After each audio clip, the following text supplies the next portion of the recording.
We got some really bad news health-wise. He had cancer.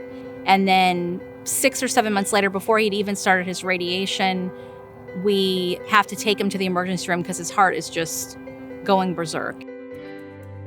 I wasn't having a heart attack, wasn't having a stroke, but my heart rate was skyrocketing and they couldn't get it to break. They had to shock me, and not once but twice, to revive me. And then that's where I met Dr. Castillo. How are you?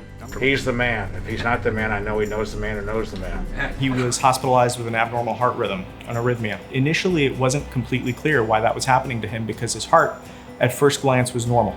But we explored it more with a cardiac MRI, and with a collaborative effort with our heart failure specialists and our cardiac imaging specialists, we came to the conclusion that Rod has hypertrophic cardiomyopathy, which is a genetic condition. So Rod needed two things. He needed a defibrillator because patients with ventricular tachycardia and other characteristics are at high risk for something called sudden cardiac death. Sudden cardiac death is different from a heart attack. It is as bad as it sounds. And what his defibrillator does for him is it watches his heart at all times. And if he ever develops a cardiac arrest, it will shock him out of it within 10 seconds. The other thing that Rod ended up needing was a procedure called an ablation.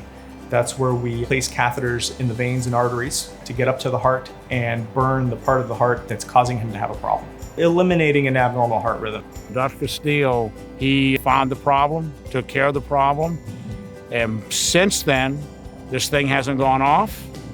I've been feeling fine. His diagnosis has been spot on. So I contribute my life being here today to him and his team. He cared about him as if it was his own family member. What he did has allowed us to have a lot more years, a lot more vacations, a lot more memories. I'm watching my grandkids grow up. You know, it's important to me that I'm there for my family. We constantly are doing things together. I call it developing memories. I want to be there.